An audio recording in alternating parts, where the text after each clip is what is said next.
थोड़ी देर में ही फोटो ऐसे सबके मोबाइल में पहुंची। कोई मिठाई तो कोई फल तो कोई फूल के बहाने हॉस्पिटल आ गया। सभी बाहर बैठे थे पर अंदर जाने की हिम्मत नहीं जुटा पा रहे थे। तभी सभी के कानों में नंदिनी की रोने की आवाज़ आई। सब डर गए और एक साथ अपने साथ लाया हुआ सामान हाथ में पकड़े हॉस्पिटल के उस कमरे के अंदर एक के बाद एक घुसते चले गए। अंदर आते ही उन्होंने देखा कि कार्तिक वहाँ खड़ा है, जबकि नंदिनी उसका हाथ पकड़कर रोए जा रही है। इस तरह से नंदिनी को रोता हुआ देख रघुवीर जी आगे आए और कार्तिक की तरफ देखकर गुस्से से बोले, अब क्या कर दिया तुमने, क्यों रो रही है यह? बोला था कार्तिक की इतना गुस्सा होना ठीक बात नहीं, मजाक के लिए माफ़ी मांग रही थी ना नंदिनी। सत्यम भी बोला। सत्यम की बात का सपोर्ट करते हुए प्रीति बोली, और नहीं तो क्या, फोटो देखकर तो यही लग रहा था कि दोनों का सब कुछ ठीक हो गया। मतलब नंदिनी की आंखों में आंसू आए नहीं कि जिम्मेदार कार्तिक है, ये मान लिया जाता है। रघुवीर जी जैसे ही नंदिनी के बगल में बैठे, नंदिनी कार्तिक को छोड़कर अपने पापा से लिपट कर रोने लगी। रघुवीर जी अपने बेटी के बालों को सहला रहे थे और कार्तिक की तरफ घूर कर देख रहे थे। कार्तिक कितना भी पावरफुल क्यों ना हो, वो हमेशा अपने बेटी के साथ रहेंगे। उसके लिए उन्हें चाहे कार्तिक के खिलाफ क्यों न जाना पड़े। कार्तिक सबकी तरफ देखकर गुस्से से बोला, आप सबको किसने कह दिया कि मेरी वजह से रो रही हैं? और ऐसा कौन सा फोटो था जिसे देखकर लगा कि सब ठीक हो गया? यह आप लोगों को पता चला फॉलो में प्रीति ने कह तो दिया था, लेकिन अब अपने दांतों तले अपनी जीभ दबाए खड़ी थी, जबकि अब सबकी नज़र कार्तिक से हटकर प्रीति के ऊपर अटकी हुई थी। और सबकी नज़रों को देखकर कार्तिक समझ चुका था कि कहीं न कहीं प्रीति सब कुछ जानती है। कार्तिक 2 कदम आगे आए। आगे जाकर प्रीति से बोला, क्या बात है? कुछ भी नहीं, मैं तो अभी घर से आई हूँ। गरम गरम पोहा बनाकर तुम दोनों को पसंद है ना? कहकर उसने अपने साथ लाया हुआ टिफ़िन आगे कर दिया, जिससे बड़ी अच्छी खुशबू आ रही थी।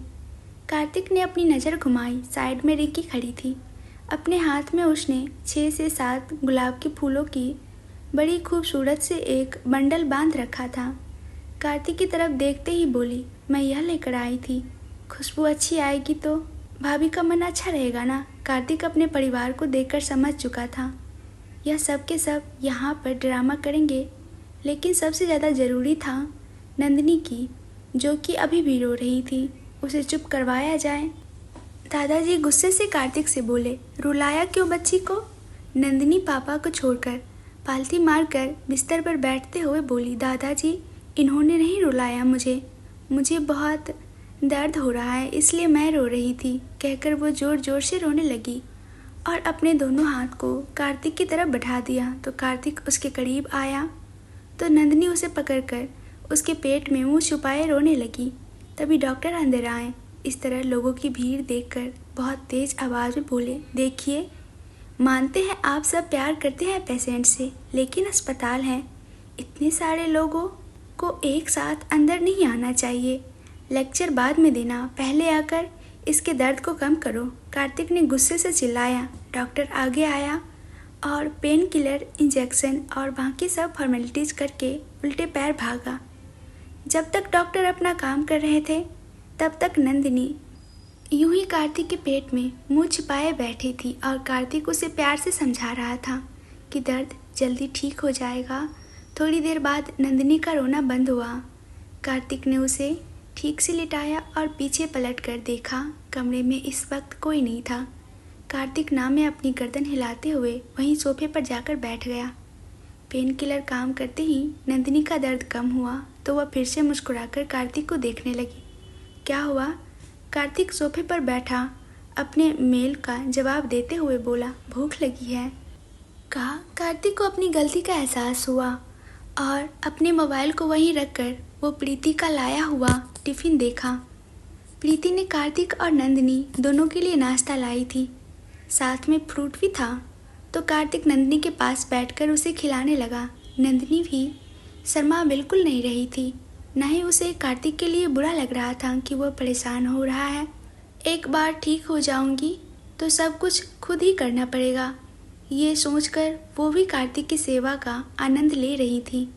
यहाँ रंभा को उस पिंजरे में ही रखा था, बस अब पिंजरा हवा में नहीं लटका था बल्कि नीचे था। आहूजा परिवार और सारा मेहमान वहाँ से जा चुका था। अभी उस पिंजरे के अंदर रंभा थी और पिंजरे के बाहर जमीन पर बैठी उसकी माँ। रंभा पिंजरे में लेटी हुई दर्द से कराह रही थी, मगर किसी ने भी उसकी मदद नहीं की। माँ पानी, रंभा दर्द भरी आवाज़ में बोली। रंभा की माँ दौड़कर अंदर गई और पानी लेकर आई। लोहे के सलाखों से ही वो जैसे पिला सकती थी अपनी बेटी को पानी पिला दिया। एक वक्त पर कार्तिक की सास थी, इसलिए उसके पास कार्तिक का नंबर भी था। उन्होंने अपने फ़ोन से बार बार कार्तिक का नंबर लगाया, पर वो फ़ोन उठा नहीं रहा था। हर बीते वक्त के साथ रंभा की हालत नाजुक होती जा रही थी। कहीं से मदद ना मिलता देख वह खुद कपूर के पास जाके बात करने का फैसला करती हैं।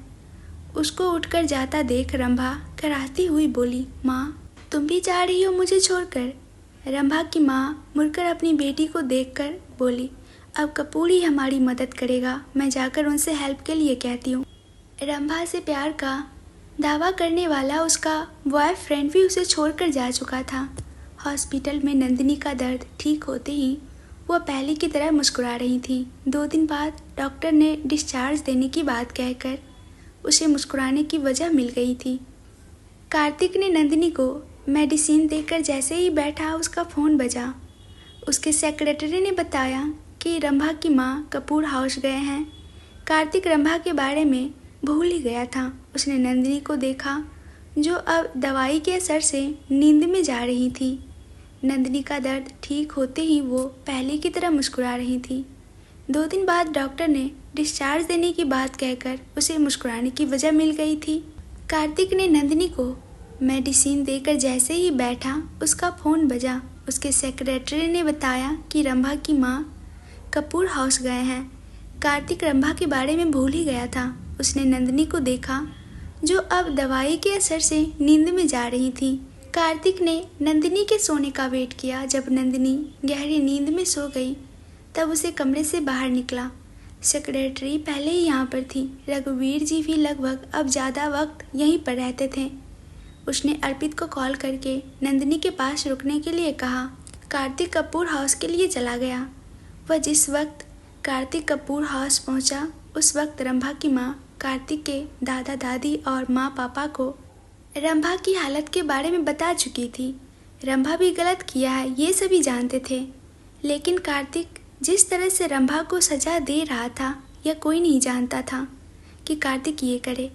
सभी चाहते थे कार्तिक उसे कानून के हवाले कर दे। घर में आते ही दादाजी उसे अपने पास आने के लिए कहते हैं। कार्तिक उनके सामने जाते हुए बोला, वो मेरी गुनहगार हैं, उसे सज़ा देने का हक सिर्फ मेरा है। आप सब इसमें ना पड़े तो ही बेहतर है। तुम हमें मत सिखाओ कि हमें क्या करना चाहिए और क्या नहीं। दादाजी गुस्से से चिल्लाते हुए बोले, माना कि उस लड़की ने गलत किया, उसकी सज़ा कानून उसे देगा। तुम्हारे पास सबूत है ना, उसे कानून के हवाले कर दो। क्या करेगा कानून? क्या आप नहीं जानते? आहूजा को आधा घंटा नहीं लगेगा अपनी बेटी को बाहर निकालते, कार्तिक ने कहा। और इस तरह से उसकी जान लेकर तुम्हें क्या मिलेगा? कार्तिक के पापा बीच में बोले, मरी नहीं है वो। कार्तिक ने उनको देखते हुए कहा। रंभा की माँ हाथ जोड़ते हुए बोली, लेकिन उसकी हालत बहुत ख़राब है कार्तिक। मैं तुम्हारे सामने हाथ जोड़ती हूँ, मैं उसे यहाँ से बहुत दूर भेज दूँगी। छोड़ दो मेरी बेटी को। कार्तिक उसकी तरफ देखकर बोला, अगर मैंने उसे छोड़ दिया तो भविष्य में फिर से वही गलती करेगी। नहीं, वो ऐसा कुछ नहीं करेगी, मैं गारंटी देती हूँ। मैं उसे लेकर यहाँ से चली जाऊँगी, अब उसे कभी इंडिया वापस नहीं आने दूँगी। दादाजी रंभा की माँ से बोले, आप फिक्र मत कीजिए, कार्तिक कुछ नहीं करेगा उसे। फिर दादाजी कार्तिक से बोले, कार्तिक अपने आदमियों को फ़ोन लगाओ, उसे छोड़ने को कहो, मैं कुछ नहीं कर रहा। वह जिस तरह से पड़ी हैं कहकर कार्तिक ने अपने कमरे की ओर बढ़ गया। कार्तिक के दादाजी चिल्लाते हुए बोले, वो तेरी गुनहगार नहीं है, उसने नंदिनी की जान लेने की कोशिश की है। फैसला लेने का हक अब नंदिनी का है। नंदिनी से पूछूंगा वो क्या चाहती है। रंभा को मरने दिया जाए या उसे अस्पताल में एडमिट करवाया जाए। कार्तिक अपने कमरे तक आ गया था। दादाजी की बात सुनते ही बोला, नंदिनी को इसमें लाने की कोशिश भी मत कीजिएगा, उसे पता भी नहीं चलना चाहिए इस बारे में। कार्तिक जानता था नंदिनी बहुत सेंसिटिव है। यह बदला, खून खराबा, यह सब तो उसके सोच के बहुत दूर तक कहीं नहीं आ सकता था। एक बार उसके सामने बात आएगी तो तुरंत रंभा को माफ़ कर देगी। कार्तिक के मुंह से निकला ही था कि अब दादाजी को पता चल गया कि कार्तिक की कमजोरी अब कहाँ पर है। वह घर के बाहर निकलते हुए बोले, नहीं, इसका फैसला तो अब नंदिनी ही करेगी। रंभा को क्या सजा दी जाए, कानून के हवाले किया जाए या उसे तुम अपने हाथों से मारकर तुम खूनी बनना चाहोगे? कार्तिक तेज कदमों से अपने कमरे से बाहर आते हुए दादाजी की तरफ बढ़कर कहा, दादाजी आप मुझे ब्लैकमेल नहीं कर सकते। दादाजी पलटकर मुस्कुराते हुए बोले, मैं तुम्हें ब्लैकमेल नहीं कर सकता, बल्कि मैं तुम्हें ब्लैकमेल कर रहा हूँ। अगर तुमने उस लड़की को नहीं छोड़ा, उसे कानून के हवाले नहीं किया, तो मैं जाकर नंदिनी को सारी बातें बता दूंगा। और इतना तो मैं नंदिनी को जानता हूँ कि वो भले ही उछल कूद कर ले, लोगों के साथ शरारत कर ले, लेकिन किसी को तकलीफ हो ऐसा काम वो जिंदगी में कभी नहीं कर सकती। दादाजी, कार्तिक अपनी मुठिया कसते हुए गुस्से से बोला। वह भी कार्तिक के दादाजी थे। जिद उनमें भी कार्तिक की तरह ही थी और अपने सामने वह अपने पोते को किसी लड़की के मौत के लिए जिम्मेदार होते देख नहीं सकते थे। जो गलती रंभा ने की, उसकी सज़ा पिछले 24 घंटे से वह लड़की दर्द में तड़प कर रही थी। उससे ज़्यादा अब उसे कानून के हवाले कर दिया जाए और सबसे ज़्यादा बेहतर होगा कार्तिक, तुम अपने आदमियों से कहोगे छोड़ दे। दादाजी बोले। कार्तिक गुस्से से अपने चारों तरफ देखने लगा। उसे अपना गुस्सा उतारने के लिए इस वक्त कुछ चाहिए था। उसे डाइनिंग टेबल पर रखी हुई क्रोकरी दिखाई दिया। उसने जाकर डाइनिंग टेबल पर से एक हल्के रंग का कपड़ा जो कि टेबल पर बिछाया हुआ था, उस कपड़े को पकड़ा और पूरी ताकत लगाकर उस कपड़े को उसने अपनी तरफ जोर से खींचकर उछाल दिया। डाइनिंग टेबल पर रखे हुए फूलों के गुलदस्ते, महंगी महंगी क्रोकरीज, स्पून होल्डर, मसाले की डिबियाँ, सब कुछ उस कपड़े के साथ हवा में उड़ते हुए उस घर के चारों तरफ फैल गया। वह एक लात चेयर के ऊपर मारते हुए बोला, जो करना है कर लीजिए, लेकिन अगर किसी ने नंदिनी को इस बारे में बताया तो एक बात याद रखिएगा, कार्तिक कपूर घर से जाएगा तो दोबारा नहीं आएगा। इस बात की खबर नंदिनी तक नहीं पहुंचनी चाहिए। कहकर कार्तिक अपने कमरे में जाने के बजाय वापस अस्पताल के लिए निकल गया। गाड़ी में बैठने के बाद उसने पहले तो अपना सारा गुस्सा उस गाड़ी पर उतारा। डैशबोर्ड से लेकर स्टीयरिंग व्हील तक पर मुक्का मार मार के उसने अपने गुस्से को कंट्रोल किया। नंदिनी के पास पहुंचकर वो बिल्कुल शांत हो जाना चाहता था। वह नहीं चाहता था कि उसके चेहरे पर गुस्सा देखकर नंदिनी एक पल के लिए भी सोचे कि कार्तिक नाराज़ क्यों है। कार में ही मौजूद पानी की बोतल से उसने पानी पिया, गहरी सांस ली और जब उसे लगा कि वो थोड़ा बहुत ठीक है तो उसने अपनी कार लेकर अस्पताल के लिए निकल गया। जब तक कार्तिक अपनी गाड़ी पर अपना गुस्सा उतार रहा था, ड्राइवर और सिक्योरिटी के सारे टीम अपनी सांस रोककर खड़े थे। शुक्र था कि यह सारा गुस्सा बेजान चीज़ों पर उतरा, उन पर नहीं उतरा था। रंभा की माँ कहती हैं, दादाजी के सामने आते हुए बोली, आपका बहुत शुक्रिया। यह वादा करती हूँ मैं रंभा को लेकर यहाँ से चली जाऊँगी। माफ़ करना बेटा, लेकिन तुम रंभा को लेकर यहाँ से नहीं जा सकती। रंभा ने जो किया है उसकी सज़ा उसे कानून देगा। हाँ, अभी फ़िलहाल उसे ले जाकर किसी अस्पताल में एडमिट करवा दो, लेकिन उसके खिलाफ़ कानूनी कार्रवाई हो इसका खुद मैं ध्यान रखूँगा, क्योंकि कपूर परिवार की बहू के ऊपर जानलेवा हमला करके अगर कोई यूं ही छुप कर बैठ जाए तो ये तो मैं नहीं होने दूंगा। उसे कानून अपनी सज़ा देगी और आहूजा अपनी पावर का इस्तेमाल ना करे, उस बात की जिम्मेदारी मेरा बेटा देखेगा।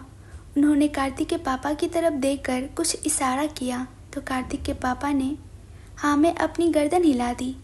कार्तिक जब तक हॉस्पिटल आया तो रघुवीर वहीं पर थे। नंदिनी सो रही थी। नंदिनी को चैन से सोता देख कार्तिक के चेहरे पर मुस्कुराहट आ गई। उसने अपनी आंखें बंद करके अपने गुस्से को यह सोचकर कम किया कि नंदिनी बिल्कुल ठीक है। रंभा को पिंजरे से आज़ाद कर दिया गया था और वहीं से एक अस्पताल में एडमिट करवाया गया था। पुलिस में कंप्लेंट कर दी गई थी और जो भी सबूत कार्तिक के पास था, कार्तिक के पिताजी अमर से कहकर सभी को उसके पास हैंडओवर करने के लिए कह दिया था। कार्तिक अपने आप को इस वक्त बहुत कमज़ोर महसूस कर रहा था। उसे ऐसा लगा था मानो जैसे नंदिनी का नाम लेकर उसे ब्लैकमेल किया जा रहा हो और यह गुस्सा उसके अपने घर के लोगों के प्रति था। सत्यम जाकर उससे बात की और कार्तिक को समझाया कि घर के लोगों को गलत ना समझे। वो नहीं चाहते कि कार्तिक के ऊपर किसी के खून का इल्ज़ाम आए या फिर किसी के मौत के लिए जिम्मेदार हो। बस इसलिए उस रंभा को पुलिस के हवाले करने के लिए कहा। सत्यम और कार्तिक की बातें खत्म हुई तो सत्यम जाने को हुआ। जब नंदिनी सोकर उठी थी, कैसे हो तुम? सत्यम ने नंदिनी को देखकर पूछा। मैं ठीक हूँ भाई। दीदी नहीं आई? दीदी कहाँ है? दीदी तुम्हारा खाना लेकर आएंगी। अभी बात हुई थी उससे। अब जल्दी जल्दी ठीक हो जाओ, फिर 2 दिन बाद तुम्हें भी तो डिस्चार्ज मिल जाएगा। सत्यम के जाते ही कार्तिक उठकर नंदिनी के पास आया। नंदिनी के हाथ को प्यार से अपने दोनों हाथों में लेते हुए बोला, अब तुम्हें दर्द नहीं है ना? जब तुम्हें हल्का सा दर्द महसूस हो तभी मुझे या फिर डॉक्टर को बता दिया करो।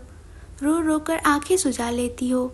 मैं अभी ठीक हूँ कहकर नंदिनी अपने हाथों में लगे ड्रिप को देखने के लिए अपनी गर्दन नीचे करती हैं और तभी नंदिनी का ध्यान कार्तिक के हाथ पर जाता है।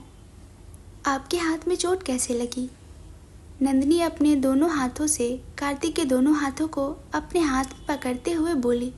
अब जाकर कार्तिक का ध्यान भी अपने हाथ पर गया। शायद गाड़ी में उसने अपने हाथों से डैशबोर्ड और स्टीयरिंग व्हील पर मारा था, उसके कारण कुछ चोट उसके हाथ पर लग गई थी। मिस्टर कपूर, आपके हाथ में सूजन हो रहा है।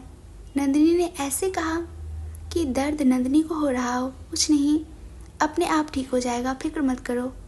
कार्तिक ने नंदिनी की आंखों में देखा और फिर हैरानी से उसकी नज़रें छोटी हो गई, क्योंकि अब तक फिर से एक बार नंदिनी की आंखों में आंसू भर आया था। क्या हुआ? कार्तिक हैरान होते हुए बोला।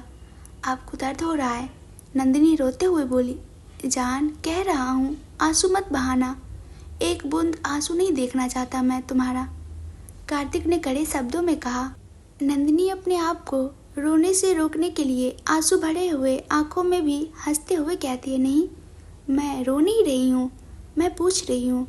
कार्तिक को समझ नहीं आ रहा था कि वो क्या करे, क्योंकि उसकी आंखें रो रही थीं लेकिन उसके होठ हंस रहे थे, मानो जैसे ज़बरदस्ती हंसने की कोशिश कर रही हो, लेकिन दर्द है जो उसके आंखों के रास्ते बह रहे थे। कार्तिक ने अपने आप को थोड़ा सा आगे किया, नंदिनी को अपने गले से लगाते हुए बोला, मैं कभी नहीं चाहूँगा कि तुम्हारा यह भोलापन खत्म हो। I love it.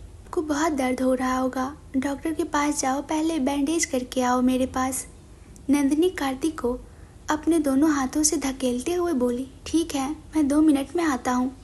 नो मस्ती, ओके? मोबाइल अपनी हथेली से आगे करते हुए कहा। कार्तिक ने ना में अपनी गर्दन हिलाकर अपने पॉकेट से मोबाइल निकालकर नंदिनी के हाथ में देते हुए बाहर चला गया। नंदिनी ने कार्तिक के फ़ोन को अनलॉक किया और व्हाट्सएप ओपन करके प्रीति, अर्पित और बाकी लोगों से बात करने का सोचने लगती हैं। तभी फैमिली ग्रुप पर आए उसके और कार्तिक की फ़ोटो पर उसकी नज़र गई, जो कि अरविंद ने शेयर किया था। उस तस्वीर को देखते ही नंदिनी जैसे उस तस्वीर के अंदर ही खो गई थी। कार्तिक के कंधे पर सर रख के नंदिनी और कार्तिक दोनों अपने आंखें बंद कर रखा है। कार्तिक के हाथ नंदिनी के बाजू को कसकर पकड़े हुए हैं, जबकि कार्तिक के दूसरे हाथ पर नंदिनी का वह ड्रिप लगा हुआ हाथ है। मुस्कुराहट दोनों के चेहरे पर नींद में भी बनी हुई थी। वह प्यार भरी नज़रों से उस तस्वीर को देख रही थी। कार्तिक बैंडेज कर कर आ चुका था, लेकिन नंदिनी अभी भी उस तस्वीर में खोई हुई थी। इतने प्यार से उसे मोबाइल को घूरते देख कार्तिक उसके बगल में जाकर अपने मोबाइल में देखता है। अच्छी है ना? कार्तिक बोला। बहुत, नंदिनी खोए खोए ही बोली। फिर उसने कार्तिक की तरफ देखा और मोबाइल उसकी तरफ बढ़ा दिया। कार्तिक अपने मोबाइल में कुछ सेट करता है और थोड़ी देर बाद उसकी स्क्रीन पर वह तस्वीर आ जाती है। अपनी डिस्प्ले पर उस तस्वीर को लगाने के बाद कहता है, अगर तुम्हें इतनी ही पसंद है तब मेरे डिस्प्ले पर यही रहेगा। आपने बताया नहीं, आपको कैसे लग गया? कार्तिक सच्चाई बता नहीं सकता था। कुछ नहीं, आते टाइम थोड़ा जल्दी में था तो गिर गया था।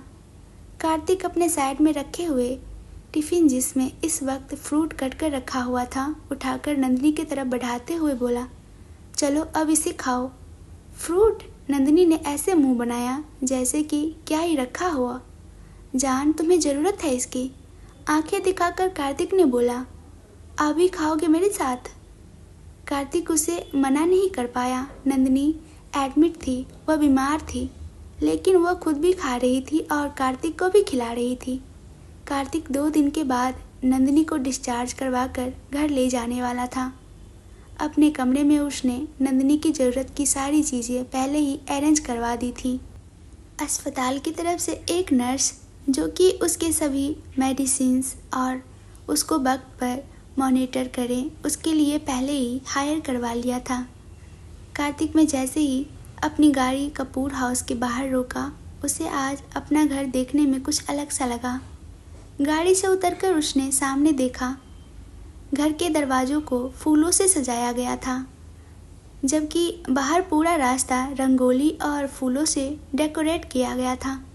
नंदिनी के हाथ पैरों में चोट तो थी, लेकिन वह इतना सीरियस नहीं थी कि वह चल भी ना पाए।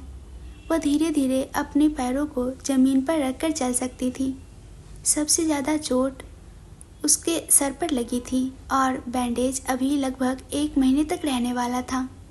कार्तिक नंदिनी का हाथ थामे उस अलग अलग डिजाइन के बने हुए रंगोली और उन फूलों के सजे हुए रास्तों को देखकर चलती हुई दरवाजे की तरफ आई तो कार्तिक की माँ और प्रीति दोनों इस वक्त दरवाजे के पास उनका इंतजार कर रही थी।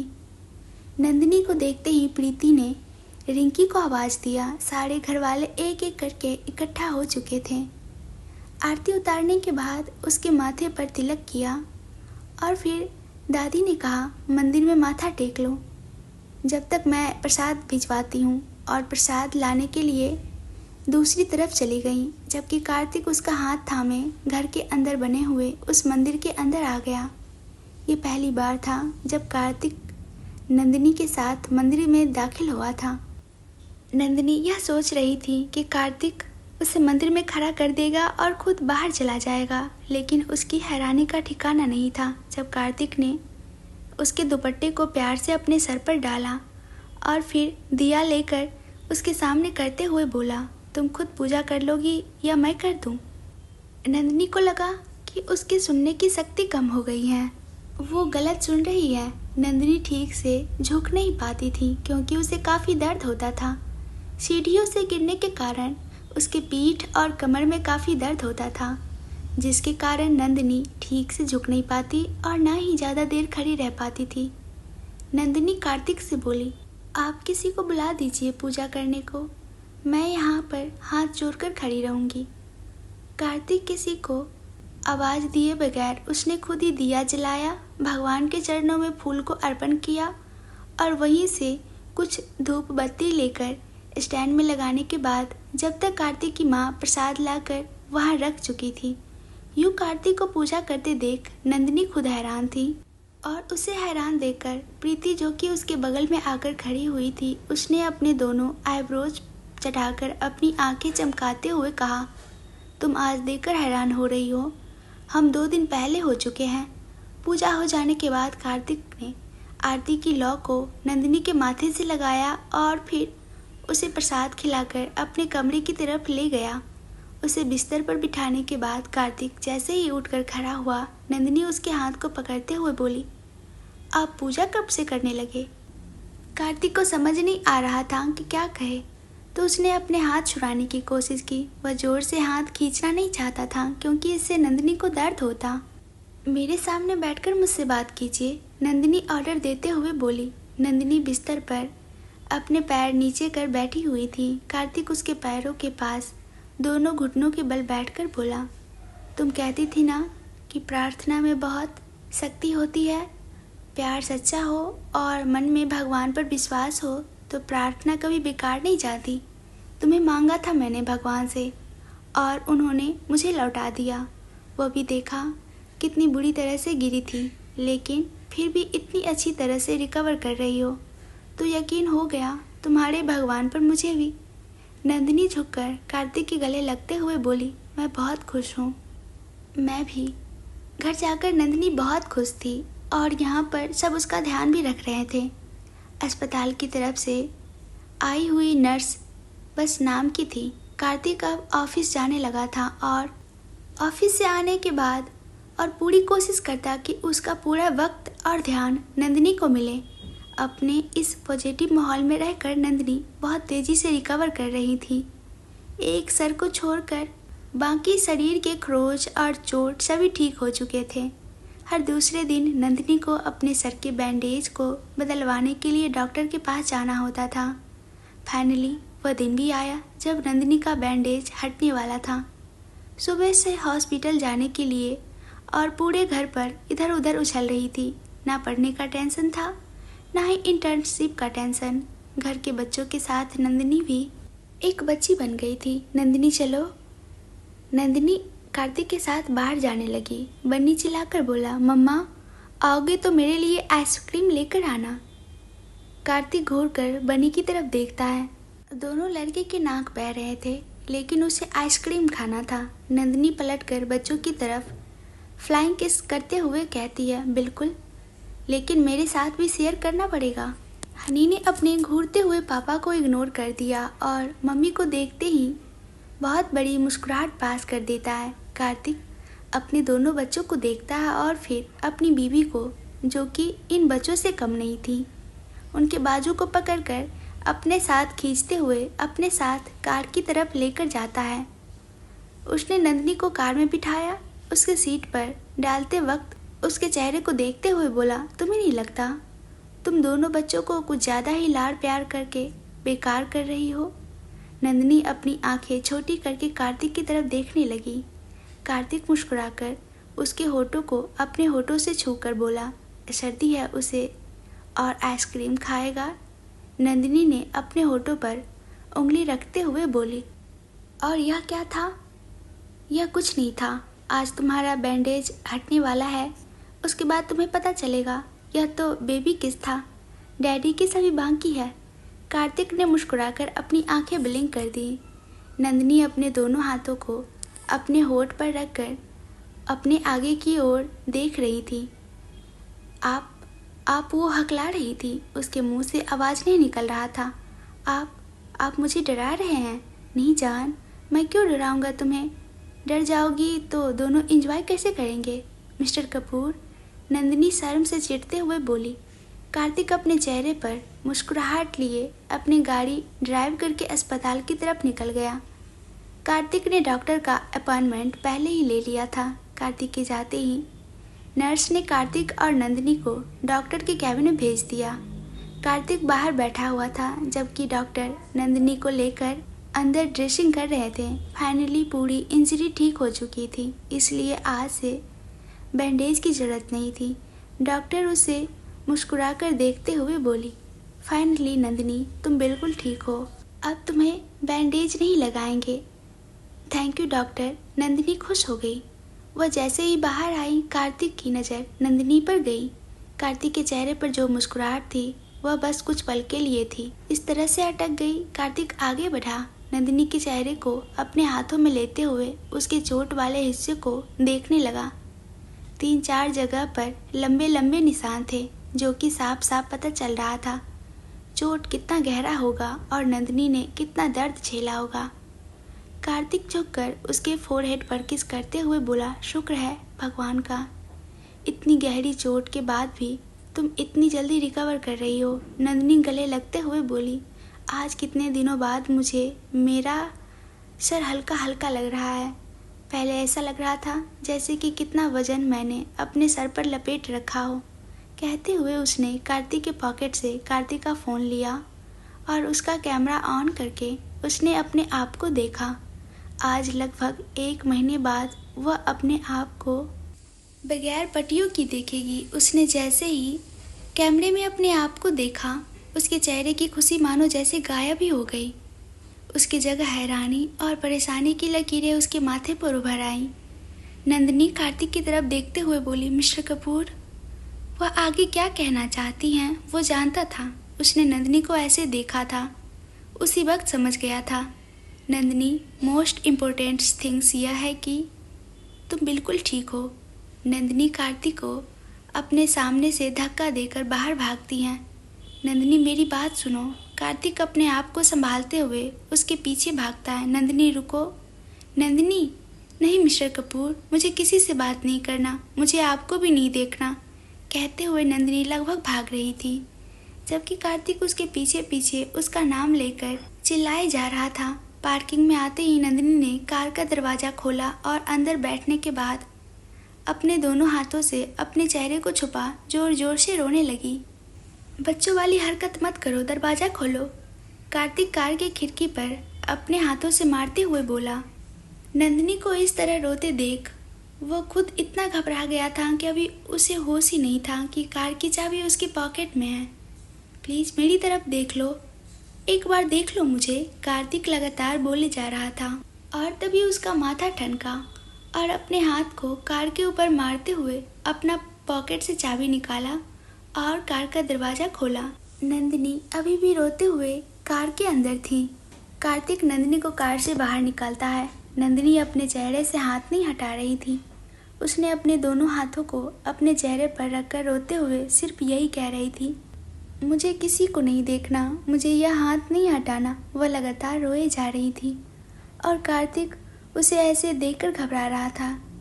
कार्तिक ने सबसे पहले तो अपने आप को शांत किया और फिर नंदिनी के दोनों हाथों को अपने हाथों से पकड़कर जबरदस्ती हटाते हुए उसके माथे से अपने माथे को सटा लेते हुए बोला, इतनी सी बात पर कोई रोता है क्या?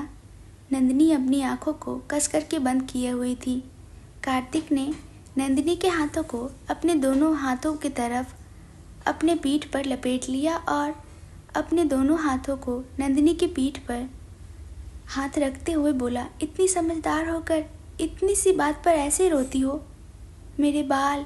नंदिनी आंख बंद करके ही रोते हुए बोली, क्या हुआ तुम्हारे बाल को? थोड़े छोटे हो गए हैं ना, बाद में फिर बढ़ जाएंगे, कितनी गंदे लग रहे हैं। नंदिनी रोते हुए बोली, बिल्कुल नहीं। यह तुमसे किसी ने कहा क्या? तुम खुद ही अपने आप को कह रही हो, कार्तिक ने समझाया। कोई क्यों कहेगा मुझे, सबको लगेगा बेचारी रोने लगेगी, बेचारी को बुरा लग जाएगा। कार्तिक अभी उसके माथों से अपने माथे को लगाए हुए था। नंदिनी अभी भी अपनी आंखें नहीं खोल रही थी, न कार्तिक की बातें सुन रही थी। जाने कितनी देर तक कार्तिक यूं ही पार्किंग में खड़े नंदिनी को समझाता रहा। अब नंदिनी कार्तिक के सीने से लगे धीरे धीरे सुबक रही थी। कार्तिक ने अपने गर्दन झुकाकर उसके उन बालों को देखा जिसके लिए इस वक्त नंदिनी रोए जा रही थी। उसके चेहरे के दाहिने साइड में चोट लगी थी, जिसके कारण उसे उस तरफ कुछ बाल को काट दिया गया था। 1 महीने में भी बाल थोड़े बहुत ही लंबे हुए थे, मगर हमेशा लंबे लंबे बालों में रहने वाली नंदिनी के लिए यह किसी सदमे से कम नहीं था। समझा बुझाकर कार्तिक ने उसे गाड़ी में बिठाया और उसे लेकर आया। सभी उसी के आने का इंतज़ार कर रहे थे। वह अंदर आते ही सबने देखा उसने अपने दुपट्टे को अपने सर पर ले रखा था और बिना किसी से कुछ कहे, बोले, मुस्कुराए नंदिनी सीधे अपने कमरे में चली गई। सभी हैरानी से नंदिनी को देखते ही रह गए। कार्तिक, क्या हुआ? नंदिनी की आंखें सूजी लग रही हैं।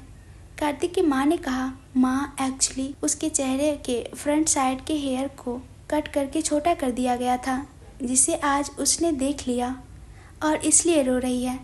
दादी माँ सीने पर हाथ रखते हुए बोली, मुझे तो लगा जाने क्या हो गया। अरे इतनी सी बात पर कोई रोता है क्या?